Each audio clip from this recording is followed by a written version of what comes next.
हरिओम.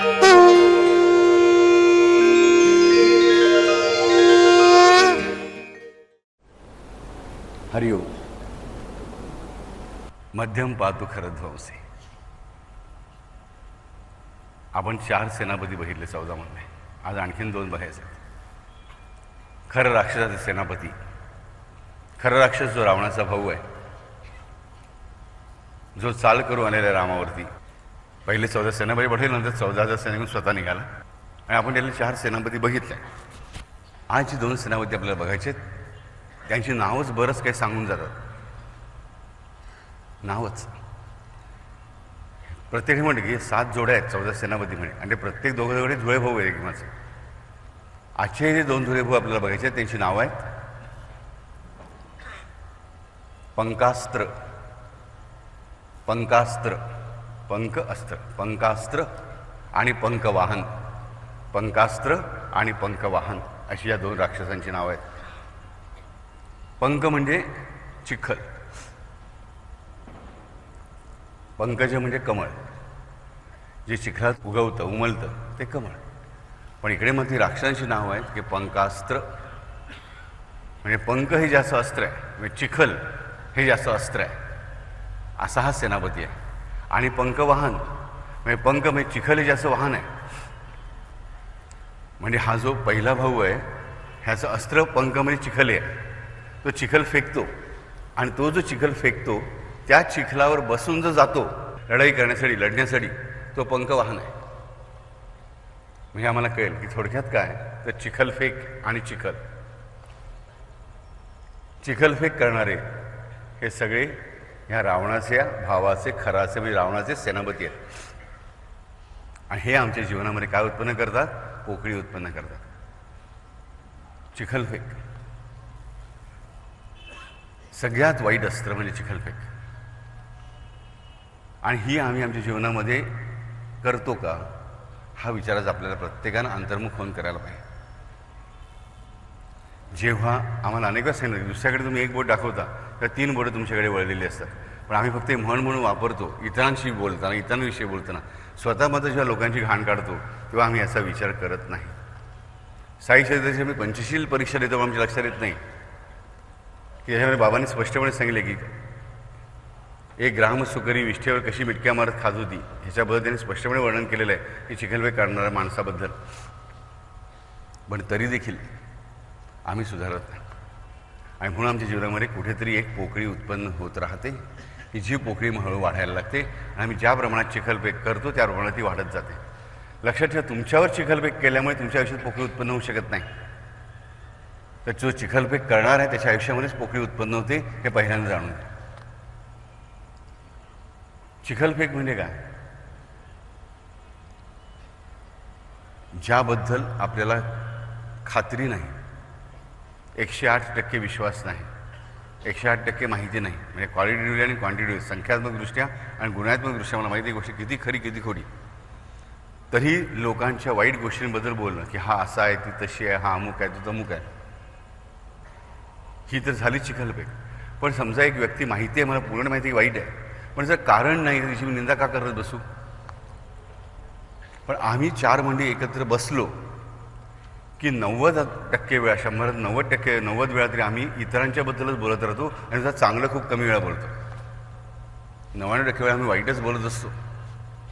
ही जी चिखलफेक आहे राजानो, हीच तुमच्या आयुष्यामध्ये रावणाच्या सैन्याला जय मिळवून देणारी असते, हे लक्षात ठेवा. आणि हे कसं घडतं ह्याचं शास्त्र आहे. आम्ही सायकोलॉजिकली बघितलं तरी देखील सायकोलॉजी शास्त्रानुसार पण आमच्या पुराणोक्त वेदोक्त शास्त्रानुसार सुद्धा हे एक सायन्स आहे की हे सायन्स आमच्यावर कसं काम करते हे आम्हाला बघायचं आहे. की हे आम्ही दुसऱ्यांवर टाकलेलं अस्त्र असतं खरं म्हणजे आमच्यावरच येऊन कसं काम करतं हे आम्हाला बघायला पाहिजे. कारण होतं काय की आम्ही आमच्या कळत नकळत जाणीवपूर्वक कधीकधी तर कधीकधी काही हेतूशिवाय सुद्धा चिखलफेकीमध्ये सहभागी होत राहतो. आणि ही गोष्ट आयुष्यामध्ये खूप मोठे उत्पात घडवून आणते, हे आम्हाला कळलं पाहिजे. अगदी आदिमानवाच्या काळापासून आजपर्यंत ही गोष्ट मानवाला नेहमी खूप त्रासाचीच ठरलेली आहे. साधं उदाहरण आपण घेऊया. बघा, घरामध्ये सासू आणि सून असते, किंवा नवरा बायको असते, किंवा आई आणि मुलगी असते, वडील आणि मुलगा असतं, जे काय नातं 2 लोकांचं आहे ते.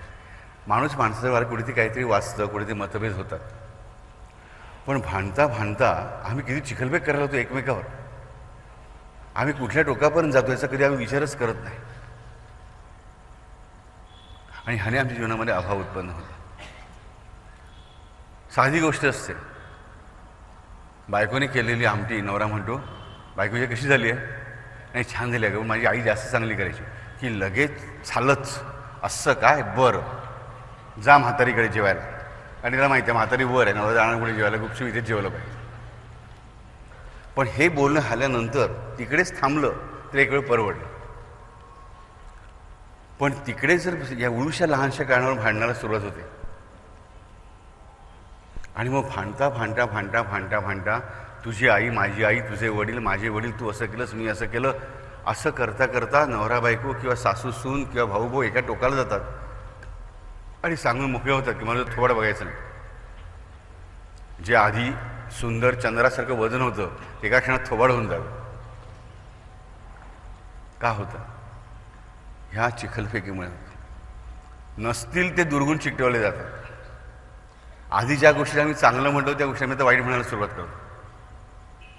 आणि मग शेवटी फरक होता होता होता असं होतं की शेवटी जे बोलायचं नाही ते पण बोललं जातं.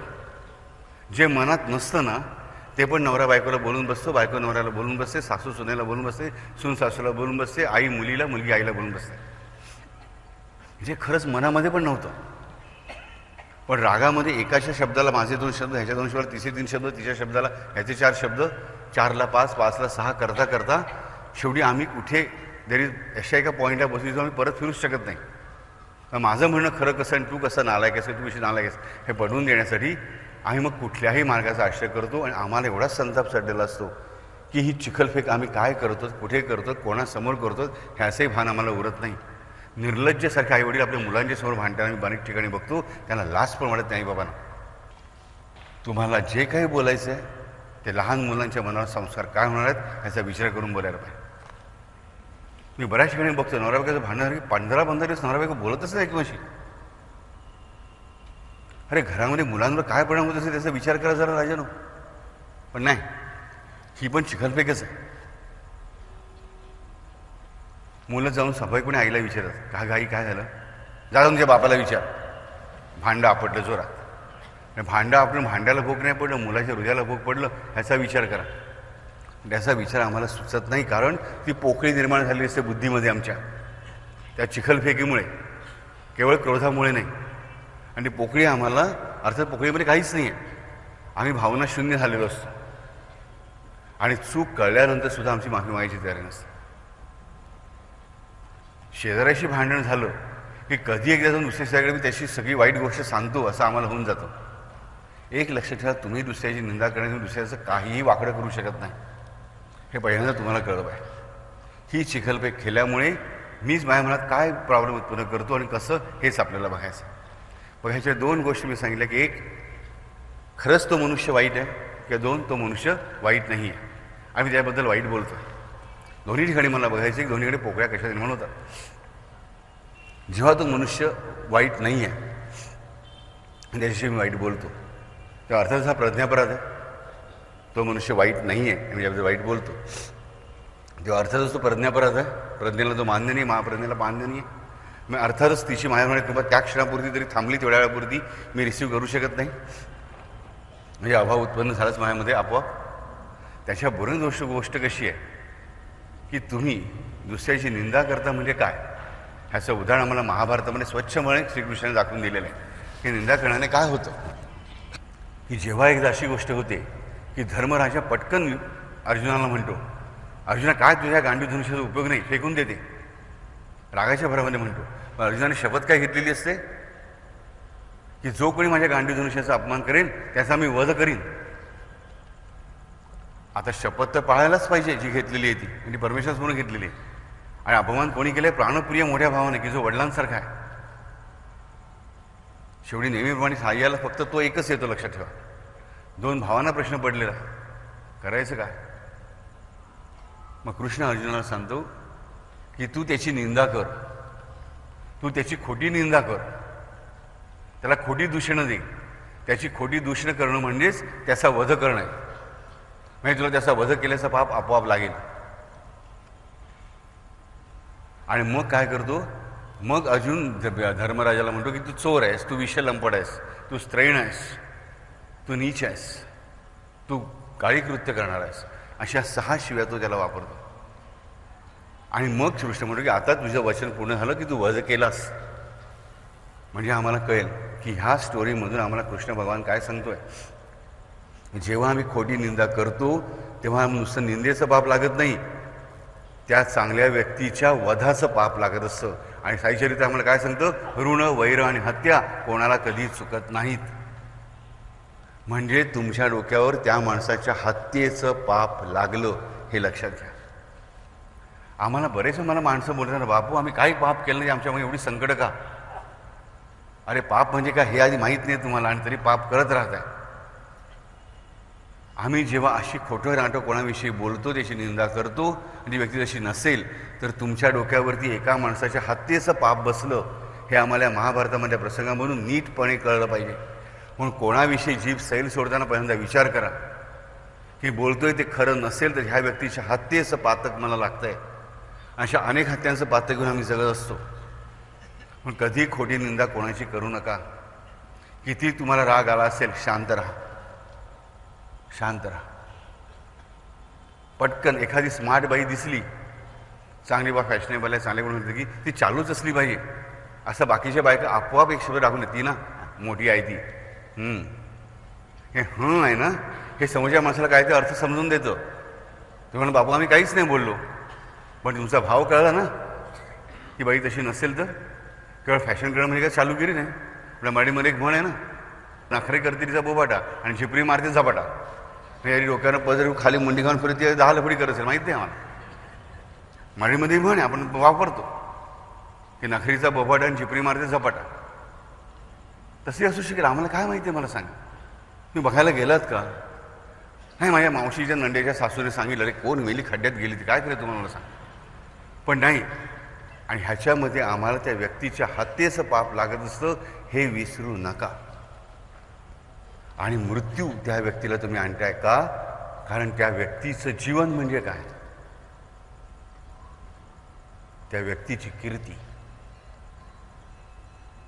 त्या व्यक्तीचे जीवन म्हणजे व्यक्तीची कीर्ती. त्या व्यक्तीची कीर्ती, त्या व्यक्तीचं चारित्र्य तुम्ही संपुष्टात आणलं नाही, ती व्यक्तीचं जीवन तुम्ही संपुष्टात आणलं. विचार करा, एक मनुष्य आहे, एका कॉलनीमध्ये राहते मुंबईच्या, मोठं ऑफिसर आहे, आणि त्याला पकडलं गेलं त्याच्या ऑफिसमध्ये एका स्त्रीवर बलात्कार करताना आणि पैसे परत चोरताना. आजपर्यंत त्याला सगळीकडे बहुमान होता की मोठा ऑफिसर म्हणून. दुसऱ्या दिवशी त्याला चालत येताना कसं वाटेल? कोण त्याला किंमत देणार आहे? त्याच्या कीर्तीचा नाश झालेला असेल ना, म्हणजे तो मृतवतच असेल. जो लक्षाधीश होता तो आज कुठेतरी सट्ट्यामध्ये पैसे हरला, भिकारी झाला. आणि ज्या बंगल्याचा जो मालक होता त्या बंगल्याच्या समोर त्याला फुटपाथवर राहण्याची वेळ आली, त्याला मेल्यासारखं नाही वाटणार मला सांगा? ते जिवंतपणी मरण आहे. आणि एक वेळ खराखुरा वध परवडला, म्हणजे जिवंतपणी मरण यातना या अधिक वाईट आहे. आणि म्हणून स्पष्टपणे विदुराने विदुरनीतीमध्ये सांगितलेलं आहे की जेव्हा आम्ही दुसऱ्याची खोटी निंदा नसती करतो तेव्हा मला एका हत्येचं पाप लागत नाही, तर आम्हाला ती व्यक्ती आणि त्या व्यक्तीच्या वर अवलंबून असणारी इतर व्यक्ती ज्यांचं त्या निंदेमुळे नुकसान होतं त्या व्यक्तींच्या हत्येचं पण पाप लागतं. म्हणजे आम्हाला किती हत्यांचं पाप लागतं याचा विचार केला पाहिजे. ह्याचं मी उदाहरण तुम्हाला मनापासून सांगतो की जावाजावांच्या भांडणांमध्ये, फक्त जावा एका घरामध्ये राहणार जावाजावांच्या भांडणामध्ये मोठी जाऊ धाकटी जाऊ दिसायला जास्त सुंदर होती, नवीन आली होती घरामध्ये, जास्त हुशार होती, जास्त शिकलेली होती. मोठीला मत्सर सुरू झाला. भांडणामध्ये जास्त सारी थोडी भांडणं, पण बेसिकली मत्सर. आणि धाकटीला पण मोठीचा मत्सर होता, कारण मोठी गृहकृत्य दक्ष होती, तिचं जेवण अत्यंत सुंदर होतं, तिच्याकडे पण अनेक चांगल्या गोष्टी होत्या, त्यामुळे घरातली सगळी तिच्या मोठीच होती. का? कारण तिचं वागणं खरंच पहिल्यांदा चांगलं होतं. पण तिचाही घात झाला, हिचाही घात वगैरे एकमेकांचा मत्सर वाढायला लागला. आणि ह्याच्यामध्ये मोठ्या जावेने तिचं असणारं वजन घरावरती वापरून ही धाकटी कशी चालू आहे हिच्या 100 कथा तयार केल्या, 100 प्रकारचे संशय उत्पन्न केले. 4 वर्ष झाली होती लग्नाला, तरी देखील नवऱ्याने बायकोला हाकलून काढणे, त्याबरोबर नवऱ्याने 2.5 वर्षाची मुलगी आणि त्याचबरोबर बायकोच्या पोटात असणारं 8 महिन्याचं बाळ ह्यांना पण हाकलून काढलं. ती बाई 2 मुलांना घेऊन माहेरी गेली. ही 15-16 वर्षापूर्वीची घटना आहे, लक्षात ठेवा. त्या काळाने DNA टेस्टिंगमध्ये आलं नव्हते. माणसाने स्वतः म्हटलं मला माहिती नाही मुलं माझी आहेत की नाही. हिची बदनामी माहेरी तेवढीच झाली कारण गावातल्या गावात माहेर होतं, गाव फार मोठं नव्हतं.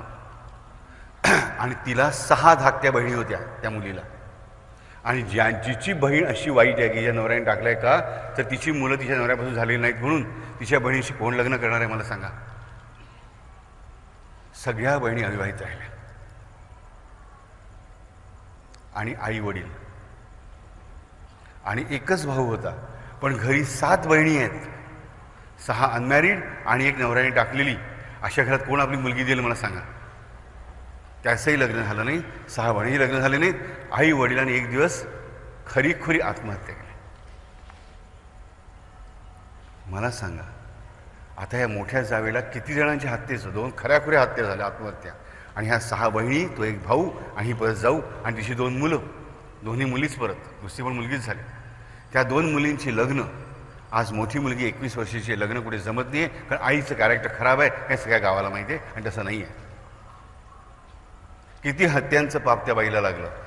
आणि आज ती मोठी जाऊ पहिले 10-12 वर्ष सुखात राहिली, कमी सुंदर असणारी जाऊ तिने स्वतःसाठी आणली, मजेत चाललं होतं. पण आज परिस्थिती कशी आहे बघा. तिच्यावर काय वेळ येऊन पातलेली आहे.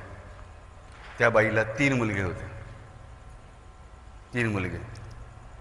मोठा मुलगा ड्रग ॲडिक्ट झाला आणि कुठे गेलाय माहीत नाही, पत्ता नाही, काही माहिती नाही.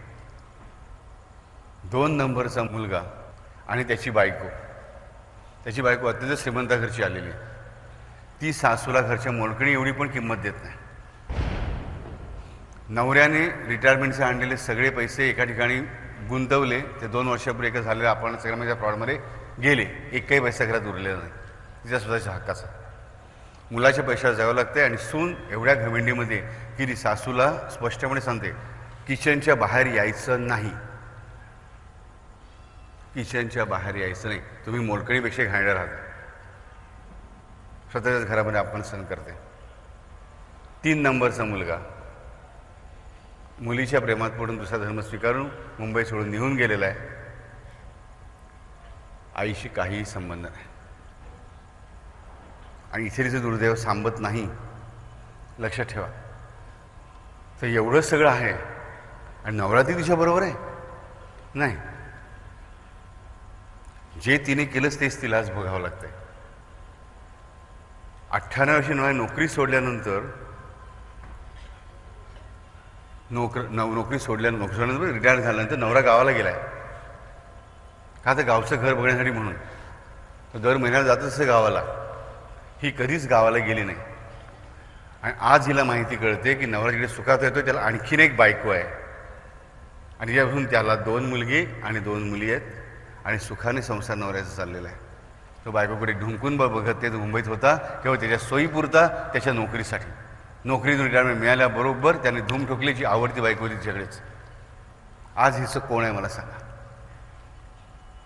कारण ती आज मात्र विनोद आहे काय, मी एवढे व्रतं केली, कोकिळा व्रत केलं, हे केलं ते केलं, अमुक लक्ष्मीला जात होते, तमुक लक्ष्मीला जात होते, अमुक करत होते, तमुक करत होते, भजन कुट्याला दुपारी जात होते 2-2 तास. पण मला का नाही काही मिळालं, देवाने माझं का नाही केलं, कसं ऐकणार. एवढ्या हत्यांचं पाप घेऊन बसलीस बाई तू. नाही, तेव्हा खूप मजेचं वाटलं होतं. आज सगळं आठवतंय, आज सगळं आठवतंय. आणि सगळ्यात महत्त्वाची गोष्ट म्हणजे की ही सून मधली जी छळते, तिला मारहाण करते, ती सून आहे कोण, ती दुसरी नवीन धाकटी जाऊ आणली, तिच्या भावाची मुलगी आहे. ती जाऊ जर घरात आली नसली तरी भावाची मुलगी पण घरात आली नसती तिच्या. म्हणजे सून येण्याचा चान्सच नव्हता. हिने स्वतःच्या हाताने ती आणली आणि तीच कशी आज तिच्यावर पूर्णपणे विरुद्ध गेलेली आहे. आणि त्या आत्याभाच्या आहेत आणि त्या एकत्र झाल्यात परत, हिची जाऊ आणि हिची सून, आणि ही पूर्णपणे वेगळी पडली. हिचं कोणीही नाही. आणि तीच जी धाकटी जाऊ तिने दुःख भोगलं. पण आज परिस्थिती अशी आहे की ह्या सगळ्या परिस्थितीतून ती बाहेर आली. तिची भावंडही बाहेर आहे. ज्याने भक्तिमार्ग पकडला चांगल्यामार्ग आले, ती या बहिणी आणि तिचा भाऊ याच्यातून बाहेर पडू शकला. आम्हाला हे कळलं पाहिजे की चांगल्या व्यक्तीवरती जे आम्ही खोटे आरोप करतो राजानो, तेव्हा त्याची आम्ही हत्याच करत असतो. ती केवळ त्या माणसाची नाही, त्या जावेची तिने हत्या नाही केली, तर जावेवर अवलंबून 2 लहान बाळं, तिच्या 6 लहान बहिणी, 1 सख्खा भाऊ. आईवडिलांनी आत्महत्या केली ती गोष्ट वेगळीच. पण मी ती हत्या समजा नाही झाली असं धरून चालू, ते जगले असते तरी 9 माणसांच्या हत्येचं पाप तिला लागलं होतं, हे आम्हाला विसरून चालणार नाही. म्हणून वारंवार बाळांनो तुम्हाला सांगतो की उगीच कोणाच्या निंदा नाराच्या गॉसिप करत बसू नका. कोणी सांगितलं ऐकून घ्यावं आणि तिकडे सोडून द्यावं. आपल्याला काय करायचं आहे, माझा काय संबंध त्याच्याशी.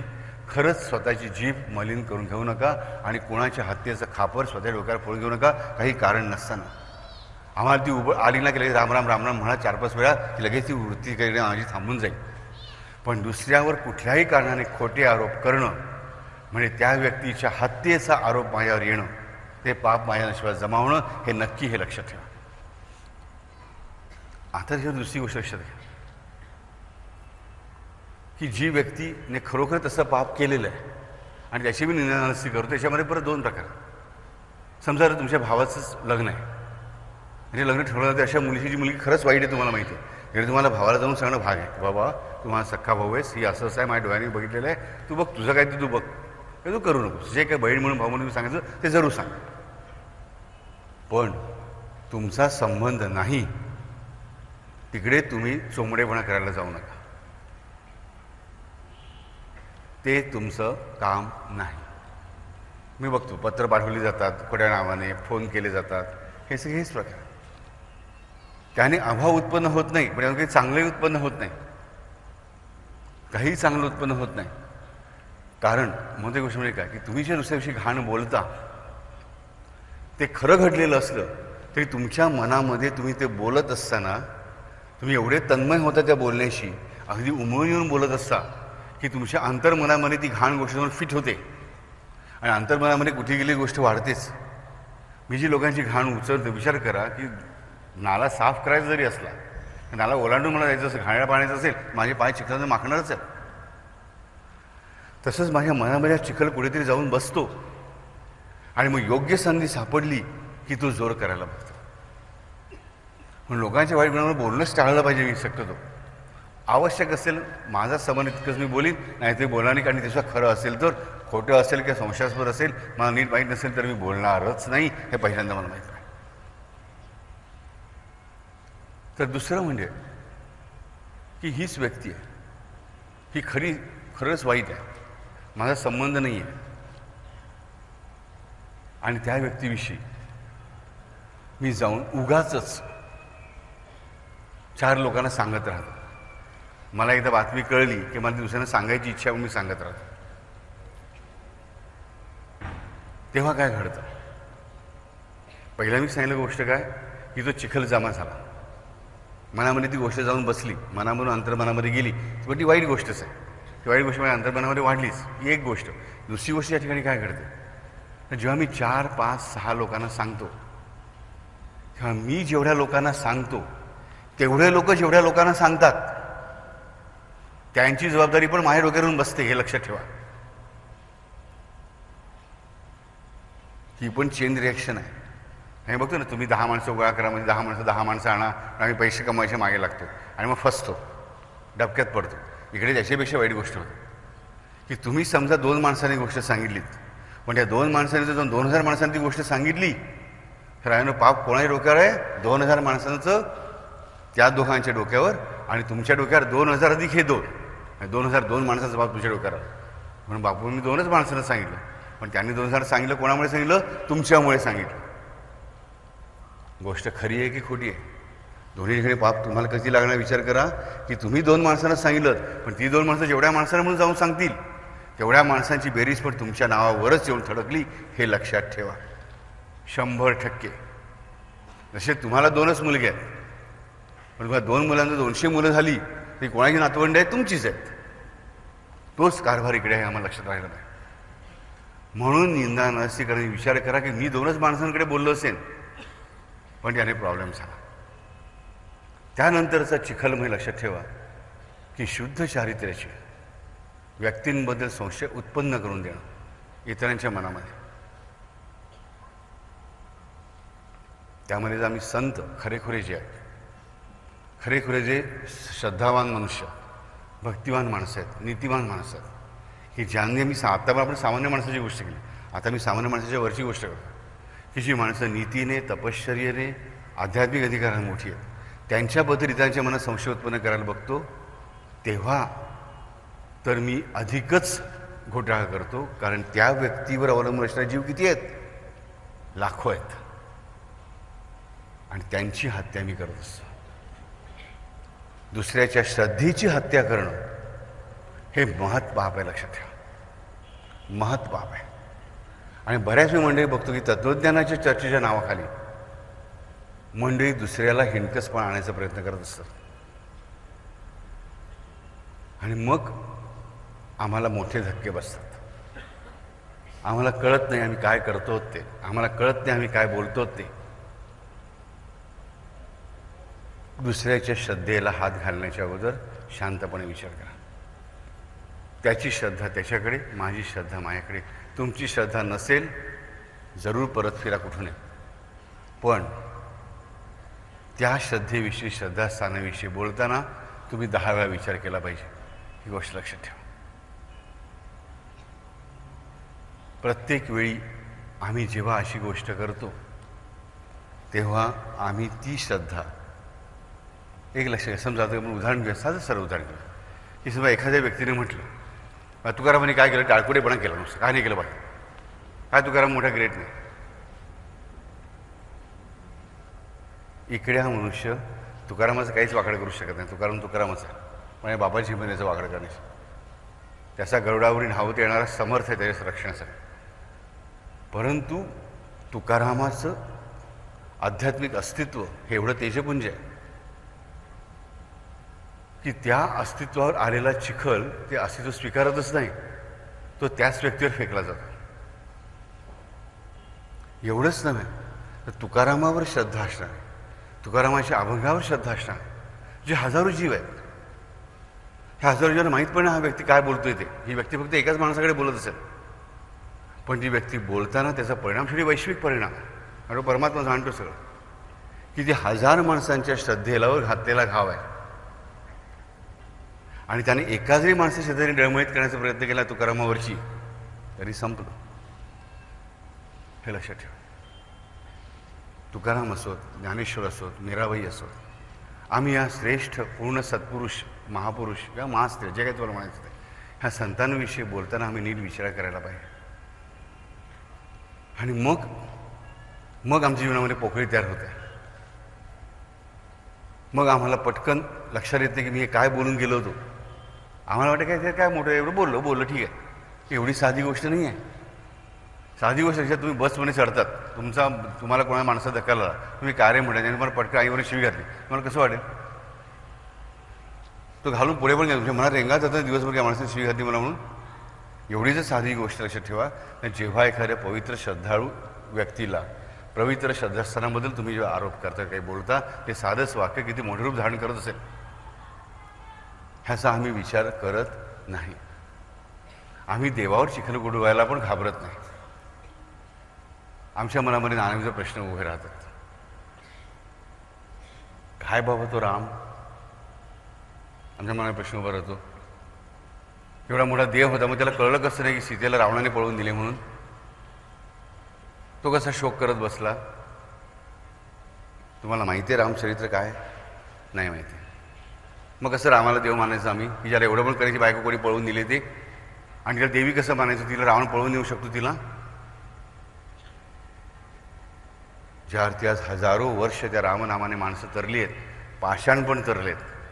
त्यामध्ये कथा वेगळी असली पाहिजे, काहीतरी गोष्टी वेगळी असली पाहिजे हे आम्हाला संपूर्ण कळलं पाहिजे की आम्हाला जिकडे स्वतःच्या घरी समोर राहणाऱ्या माणसाचा स्वभाव नीट कळत नाही हे राम आम्हाला काय करणार आहे. पण आम्ही उचलली जीभ आणि लावली टाळायला बोलत राहतो. हा चिखल आहे त्या परमेश्वरावर फेकलेला आम्ही कळलं पाहिजे. काय तो कृष्ण 16,000 बायका त्याच्या माहिती आहे तुम्हाला कुठल्या परिस्थितीत त्याने लग्न केलं आम्हाला नाही माहिती तरी आम्ही त्याच्याविषयी बोलत राहतो. हे सगळं करताना आम्ही जो चिखल फेकतो तो साक्षात परमेश्वरावर किंवा परमेश्वर स्वरूप असलेल्या संतांवर असल्यामुळे आमची परिस्थिती बिकट होते, अत्यंत बिकट होते. मात्र लक्षात ठेवा त्याच्यात जे भाग्यवान असतात त्यांना त्याची शिक्षा लगेच मिळते. ज्यांच्याकडे थोडीफार भक्ती आहे खरीखुरी त्यांना त्याची शिक्षा लगेच मिळते. ज्यांना लगेच त्याची शिक्षा मिळत नाही ते समजायचं की आपली भक्ती खूपच कमी आहे, आता आपल्याला खूप मोठी शिक्षा पुढे आहे, खूप मोठी शिक्षा पुढे. ह्याचा आम्ही विचार केलाच पाहिजे. काही दिवसापूर्वीचीच गोष्ट, अनेक वर्षे एका ठिकाणी श्रद्धा आश्रमाची श्रद्धा डळमळीत होती. कोणती 2 फालतू लोकांशी गप्पा मारल्या. मनामध्ये संशय उत्पन्न झाला मला पुरावा पाहिजे की ही व्यक्ती अशी कशी कशावर तुम्ही अवतार मानता काय मानता. मोठ्या गप्पा केल्या. प्रूफ पाहिजे होतं. एवढे वर्ष सगळीकडून तुझं संरक्षण झालं त्याचं प्रूफ नको, पुरेसं नाही झालं त्याला. 3ऱ्या दिवशी वरून खाली पडला. अशा ठिकाणी पडला की तिकडून वाचणंच शक्य नव्हतं, पोहताही येत नव्हतं. गटांगळ्या खाल्ल्या, हॉस्पिटलमध्ये पडला. परत वरती आणखीन एक आजार आला.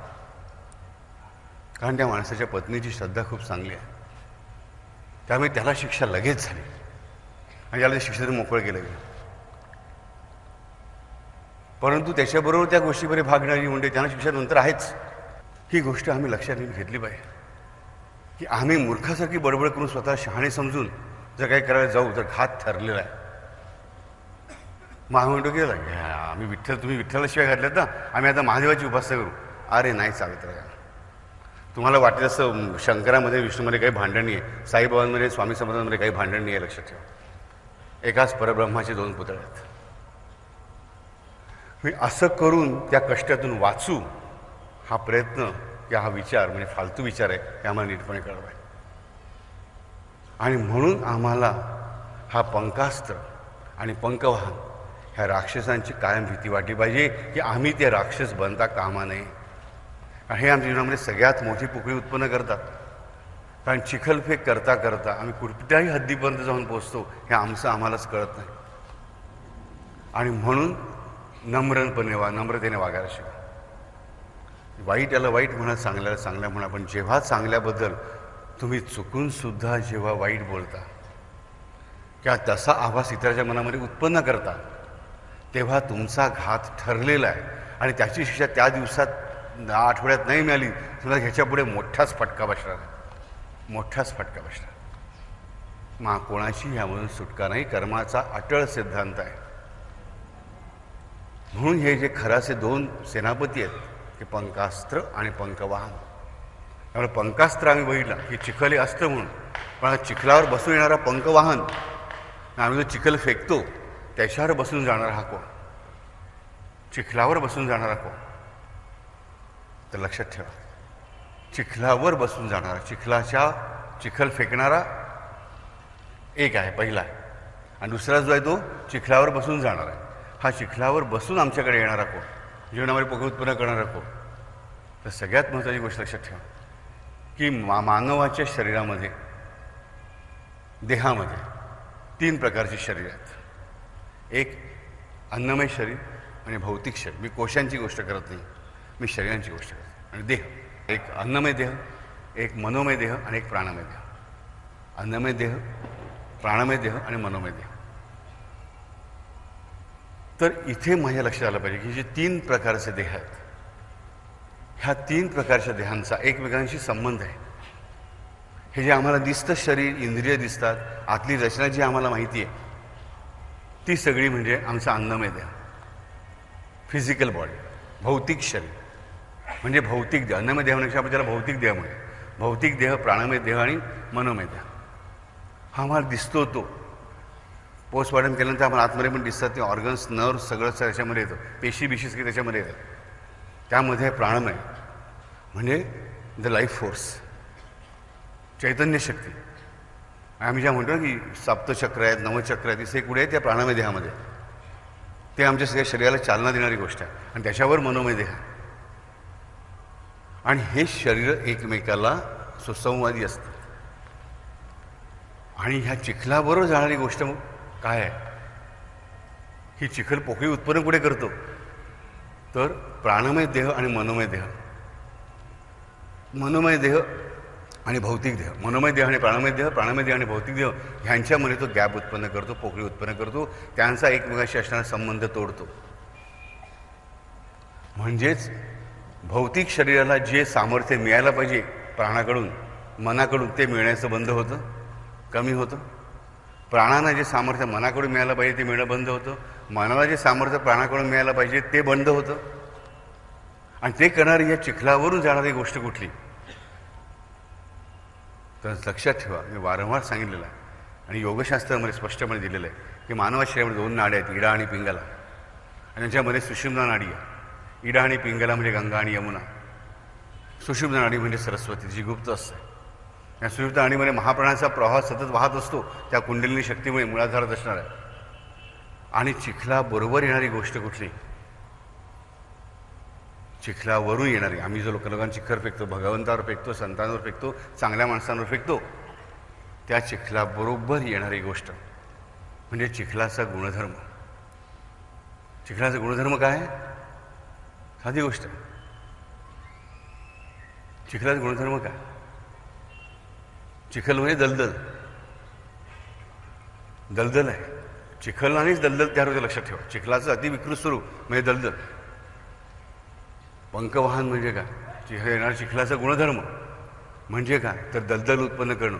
चिखलामध्ये काय होतं? माझा एक पाय रुततो तरी दलदलीसारखा किंवा निसटतो तरी, मी पडतो तरी, हे 100% घडतं. म्हणजे चिखलाचा गुणधर्म काय? तर मला पाडणं किंवा मला आतमध्ये फसवणं. म्हणजेच काय? माझ्या अच्युत स्थानापासून मला च्युत करणं, माझ्या स्थिर स्थानापासून मला अस्थिर करणं, ही गोष्ट आलीच. आणि स्थैर्य कशावर अवलंबून आहे? तर भौतिक शरीर, प्राणमय शरीर आणि मनोमय शरीर ह्यांच्या एकमेकांशी असणाऱ्या प्रॉपर संबंधांवरतीच. आणि ह्या चिखलावर येतो चिखलाचा गुणधर्म म्हणजे अस्थिरता. सटकून पडणं म्हणजे अस्थिरता, किंवा खोल जाऊन पाय माझा फर्स्ट दलदलीमध्ये सापडणं म्हणजे कुठल्याही बचावाचा मार्ग न उरणं. दलदलीमध्ये काय होतं? आम्ही जेवढे वर यायचा प्रयत्न करतो तेवढ्या जोराच्या दिवशी आम्ही खाली जातो. हाच तो त्या चिखलाचा गुणधर्म. जो अंशीचा गुणधर्म आहे तोच औषधाचा गुणधर्म आहे, जो अग्नीचा गुणधर्म आहे तोच ठिणगीचा गुणधर्म आहे. म्हणजे त्या चिखलाबरोबर हे गुणधर्म माझ्या देहामध्ये प्रवेश करतात. आणि ते काय करतात? माझ्या तिन्ही शरीरांना अस्थिर करतात. आणि मुख्य म्हणजे माझ्या सगळ्या 3 शरीरामध्ये वाहणारा जो महाप्राणाचा प्रवाह आहे, त्या प्रवाहापर्यंत पोचायचा मी प्रयत्न करतो. मुंगी उडाली आकाशी, तिने गेलेले सूर्यासी, हा मुक्ताबाईने केलेला प्रवास आहे की त्या महाप्राणाच्या त्या सुषुम्ना मार्गामधून आकाशामध्ये विहार करण्याचा, परमेश्वराची कृपा प्राप्त करण्याचा. तर इकडे आम्ही ती कृपा प्राप्त करायचा किती प्रयत्न केले, आम्ही वर पोहोचू शकत नाही. आणि पाय कशात आहेत? दलदलीमध्ये. मी जेवढे प्रयत्न करीन तेवढे मी अधिक खाली फसत जातो. आणि नाही प्रयत्न केले तर आपोआप फसतोच आहे. मग असे मला आधार लागतो बाहेरून येणाऱ्या एका डहाळीचा की जिला मी पकडून बाहेर येऊ शकतो. हे मला कळलं की पंकवाहन म्हणजे काय? त्या चिखलावर येणारा चिखलाचा गुणधर्म. चिखलाचा गुणधर्म काय? तर माझा पाय, माझी गती, माझे चालणं अस्थिर करणं, मला पाडणं, माझ्या स्थिरतेपासून अस्थिरतेकडे नेणं. मला चांगला धक्का बसतो अस्थिरतेमुळे. आणि याबरोबर चिखल जेव्हा मोठ्या प्रमाणात घट्ट जमा होत जातो त्यात माझा फायदा फसतो, म्हणजे मी दलदलीत जातो. म्हणजे मी उडी मारूच शकत नाही, मी त्यातून बाहेर पडू शकत नाही. हा गुणधर्म, हा चिखलाचा गुणधर्म. पंकवाहन म्हणजे चिखलाचा गुणधर्म. हे दोन्ही गुणधर्म मला आपोआप प्राप्त होतात. लक्षात ठेवा, जेव्हा मी लोकांची निंदा नालस्ती करतो तेव्हा मी माझ्या प्राणमय आणि मनोमय देहाला माझ्या भौतिक शरीरापासून अलग पाडतो, मी आपटतो. माझ्या मनाचे चैतन्य आहे, जीवात्मा जो आहे माझा, आणि जो जीव आहे, जीव वेगळा आणि जीवात्मा वेगळा. लक्षात ठेवा, तो माझा जीव अधिकाधिक आता तमोगुणी बनत जातो. तो दलदलीत रुतणं म्हणजे काय? तर अधिकाधिक तमोगुण. कारण चिखल तमोगुणीच आहे, चिखल तमोगुणी. आणि म्हणून आम्ही आमच्यामध्ये तमोगुण वाढवतो. म्हणजे आम्हाला कळेल की पंखधर, पंखास्त्र असणारा एक आणि दुसरा पंखवाहन, पंखावर बसून येणारा हा दुसरा, हे दोन खराचे सेनापती आमची कशी वाट लावतात. म्हणून कोणाची निंदा नालस्ती करण्याच्या मागे कधीही लागू नका. कितीही कोणाचा राग आला, राग कंट्रोल मिळाल्यावर त्याशी भांडा जरूर भांडा. म्हणजे खरं असेल काय तेवढंच बोला, बाकीच्या गोष्टी खोट्या नाट्या बोलू नका, कोणाकडेही बोलू नका. आम्ही याच्याकडे आमच्याकडे हत्येचं पाप लागतं आणि परत त्याच्यावर त्या चिखलाफेकीमुळे त्या चिखलावर बसून येणारा त्याचे चिखलाचे गुणधर्म, म्हणजे चिखलावर बसून येणारा राक्षस म्हणजे चिखलाचे गुणधर्म आमच्या देहामध्ये प्रविष्ट होतात. आणि ह्या दोघांच्या ज्या पोकळ्या होत्या त्या कशामध्ये उत्पन्न होत्या, तर आमच्या भौतिक शरीराला त्या अलग पाडतात प्राणमय शरीरापासून. त्यामुळे आमचं इंद्रिय सामर्थ्य कमी व्हायला लागतं. भौतिक शरीराला प्राणमय शरीरापासून वेगळं केल्यामुळे इंद्रियांचं सामर्थ्य कमी व्हायला लागतं. तर प्राणमय शरीराला मनोमय शरीरापासून वेगळं केल्यामुळे आमची बुद्धीची, आमची मनाची विचार करण्याची कॅपॅसिटी कमी व्हायला लागते. त्यांना चैतन्य कमी होतं. आमची प्रयत्नांची पराकाष्ठा करण्याची ताकद कमी व्हायला लागते. आमची भक्ती करण्याची ताकद कमी व्हायला लागते. हे उरलं काय मला सांगा. आणि सगळं कशामुळे, तर माझा ज्याशी काही संबंध असे इतरांच्या जीवनात मी डोकावण्याचा चुकीचा मूर्खासारखा प्रयत्न केल्यामुळे. आणि हेच जेव्हा मी सत्पुरुषांच्या बाबतीत करत असेल किंवा मी परमेश्वराच्या बाबतीत करत असेल तर खूपच चूक आहे. जे चूक आहे ते चूकच आहे, ते सांगायला माझी जीभ जराही घाबरता कामा नये. तुमची पण नाही. उद्या कोणी चुकीला बरोबर म्हणत तसं म्हणण्याची काही आवश्यकता नाही. मग तो किती मोठा संत म्हणून घेत असेल किंवा काही म्हणून घेत असेल, व्हॉट इज रॉंग, पण हे रॉंग आहे की नाही ह्याची खात्री असली पाहिजे. आणि तर तुम्ही फक्त चांगल्याला चांगलं म्हणून गप्प बसा, दुसऱ्याला वाईट होण्याच्या भानगडीत पडू नका. That is best. पण उद्या कोणी तुम्हाला समजा कोणा बुवाकडे गेला, जिकडे पावित्र्य नाही, जिकडे खरोखर प्रेम नाही, तिकडे काही अर्थच नाही. तो संत असूच शकत नाही, हे मला पहिल्यांदा माहीत पाहिजे. मग तो असो की ती असो, कोणी असो, पावित्र्य सगळ्यात महत्त्वाची गोष्ट आहे. पावित्र्याशिवाय सत्याला अधिष्ठान नाही. पावित्र्य हे सत्याचं अधिष्ठान आहे. पावित्र्य हे सत्याचं कार्य पण आहे. म्हणजे आम्ही ह्याचा अर्थ मुकाटपणे तो संत म्हणतात लोक म्हणून त्याच्या चुकीच्या गोष्टी ऐकू मुळीच नाही. परंतु मला इथे माझी सत्सद विवेकबुद्धी वापरायला पाहिजे की मला काय माहिती आहे आणि काय माहीत नाही आहे, आणि माझी लायकी काय, माझा पोच काय. मुलांना मार्क कमी मिळाले, पटकन शिक्षकांवर दोष टाकून मोकळे होऊ नका. म्हणून ते ना शिक्षक असेच आहेत, पैसे घेतात आणि मुलांना पास करतात. आणि तुम्हाला माहिती आहे, माहीत नाही आहे मग बोलू नका. इकडे तुम्ही कोणाचा अनादर करतायत, त्या गुरुचा, त्या मुलाच्या गुरूंचा. तुम्हाला एकही गोष्ट अशी माहीत नाही आहे, केवळ तुमच्या मनात कोणाचं ऐकलेलं असं दुसऱ्या शाळेमधलं. म्हणून सगळे शिक्षक बिचारे प्रामाणिकपणे काम करत असतात आपल्या विद्यार्थ्यांसाठी. त्यांच्या तुम्ही चिखलफेक करतात, काय कारण आहे मला सांगा. अशा गोष्टी कधी करू नका. 100% आजपासून आम्ही हा धडा घेऊ की हे खराचे दोन सेनापती आमच्या जीवनामध्ये कशा पोकळ्या उत्पन्न करतात, आम्हाला रामापासून दूर ठेवतात. जे वाईट आहे त्याला वाईट म्हणताना कसरूही नका. जे चांगलं आहे त्याला चांगलं म्हणायला कोणाच्या बापाची तुम्हाला भीती नाही. परंतु मला जिकडे माहिती नाही आणि खात्री नाही तिकडे गप्प बसणं हाच उपाय. ही गोष्ट मात्र नक्की. आणि वाईट असं वाईट पण कळलं तर त्याप्रमाणे त्याला ठेचायलाही कमी करू नका, पण तिकडेच ते संपलं पाहिजे. त्याच्या गावगप्पा करण्यामध्ये तुम्ही तुमच्या मनामध्येच घाण वाढवत असता हे लक्षात ठेवा. आणि चिखलाबरोबर चिखलाचे गुणधर्म आपोआप येणारच.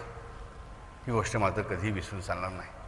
मी माझ्या घरामधली गोष्ट असो, माझ्या ऑफिसमधली असो, माझ्या दुकानातली असो, संस्थेमधली असो, कुठल्या किंवा आणखी कुठे गावामधली असो, शहरामधली असो की 2 देशांमधली असो, ही गोष्ट मला नीटपणे पाळली पाहिजे.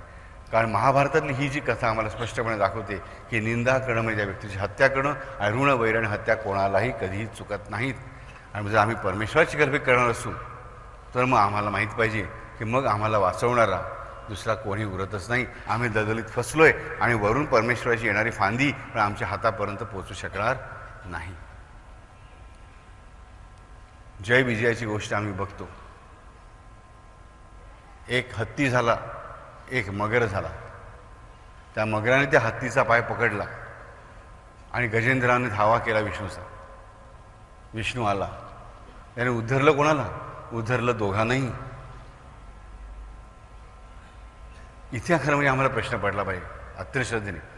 किंवा तो गजेंद्र म्हणजे तो हत्ती, तो आलाय तिकडे पाण्यापाशी, त्याचा पाय पकडतो तो मगर, हाक मारतोय तो हत्ती, आणि विष्णू भगवान येतात दोघांचे उद्धार करतात. ही काय पार्शलिटी बाबू? नाही.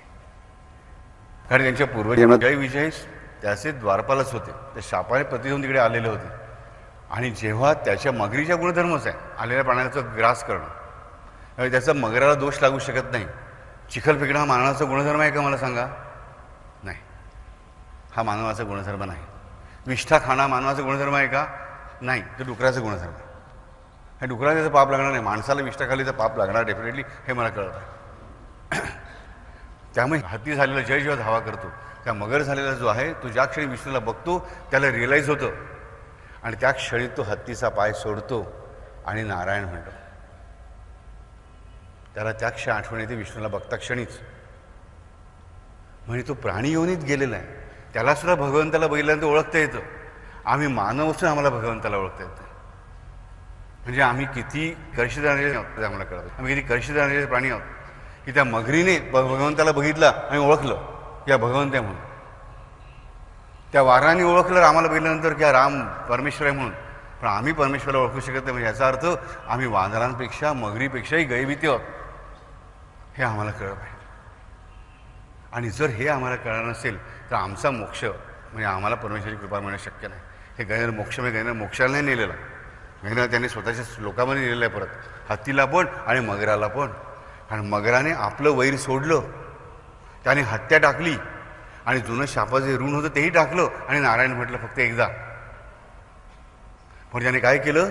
तिन्ही गोष्टी, आयता खाऊ चालून आलेलं होतं एवढा मोठा हत्तीचं धूड खरा मिळत होतं ते सोडलं, जुनं वैर होतं तेही विसरला, आणि जे ऋण त्याने अपराध केलेला होता त्याचा तेही तो विसरला. तिन्ही गोष्टी एका क्षणात टाकून दिल्या, ऋण वैर आणि हत्या तिन्ही टाकून दिल्या आणि नारायण म्हटलं. त्या एकदा नारायण म्हणण्याने त्याच्यावर पण विष्णू भगवान प्रसन्न झाले, आम्हाला कळलं पाहिजे. आम्ही 100 वेळा नारायण नारायण म्हणतो पण आमचा नारायण प्रसन्न का होत नाही, इथे आम्हाला कारण कळेल. कारण आमच्या मनामध्ये ऋण वैर आणि हत्या सातत्याने चालू असतात, तोपर्यंत गजेंद्र मोक्ष होणं नाही. मोक्ष म्हणजे तो मोक्ष नाही, मोक्ष म्हणजे मुक्तता, संकटातून प्रारब्धातून मुक्तता. गजेंद्राला त्याने मोक्ष दिलं नाही, त्याची त्या संकटातून त्या प्रारब्धातून भगवंता विष्णूने सुटका केलेली आहे दोघांची. असं आमच्या जीवनामध्ये पण आमच्या प्रारब्धातून आम्हाला मुक्तता व्हायचं असेल तर आम्हाला आमची ऋण वैर हत्या विसरून भगवंताचं नाव घ्यायला हवं. एकदाच तरी नारायण म्हणताना आमच्यामध्ये ऋण वैर आणि हत्या काही भाव असता कामा नाहीत. तेव्हाच आमच्या जीवनामध्ये जय आणि विजय उतरवतील. इकडे आमच्या लक्षात येईल की नावं पण कशी आहेत, जय आणि विजय. जयाला विजय खातोय, लक्षात घ्या, आणि विजयाला मारायचा प्रयत्न जय करतोय, सोंडेत पकडून आपल्याचा प्रयत्न करतोय. लक्षात, जय आणि विजय दोन्ही आमच्या आयुष्यामध्ये आम्हाला हवे असतात. पण त्यासाठी आम्हाला माहीत पाहिजे की जोपर्यंत जय हत्तीच्या रूपामध्ये मदांध आहे आणि जोपर्यंत विजय त्या मगरीच्या रूपामध्ये हिंस्त्र आहे, तोपर्यंत परमेश्वराची कृपा असणारा सुख आणि आनंद आम्हाला प्राप्त होऊ शकत नाही. ज्या क्षणी दोघंही आपलं ऋण वैर हत्या, एक आपला अहंकार विसरतो, हत्ती की मी ताकदवान आहे, हा अहंकार विसरून नारायण हाक मारतो, भगवंता धाव. आणि ज्या क्षणी हा मगर आपले तिन्ही ऋण वैर हत्या विसरून भगवंताला नुसता बघून नारायण म्हणतो, हाक पण मारत नाही, त्या क्षणी त्याची सुटका झाली प्रारब्ध तरी आम्हाला कळतं. ती वांद्र, ती खार, त्यांनी रामाला ओळखलं. ती शिवलीलामृतामधली हरणं, त्यांनी शिवाला ओळखलं. ह्या मगरीने, या हत्तीने त्या विष्णूला ओळखलं. ह्या प्राणीयोनी आहेत. हा आम्ही जर मग भगवंताला ओळखत नसू तर मग ह्याचा अर्थ आम्ही मनुष्य जन्माला येऊन फुकट आहोत. आमची लायकी त्या प्राण्यांपेक्षाही खालच्या दर्जाची आहे. आणि मग आम्हाला आमच्या जीवनामध्ये अपेक्षा करता येणार नाही की जय आणि विजयानं आमच्या आयुष्यामध्ये परमेश्वरी अधिष्ठान असलं पाहिजे, म्हणजे आनंदाचं आणि प्रेमाचं अधिष्ठान असलं पाहिजे. आमचं जीवन निष्प्रेम असेल आणि पराभवाचं असेल. आणि ते जर टाळायचं असेल तर ह्या पंकास्त्राला आणि ह्या पंकवाहनाला आमच्या आयुष्याला आम्ही कायमचा हद्दपार करायला पाहिजे, एकाच गोष्टीने, त्या रामनाम. हरिओम.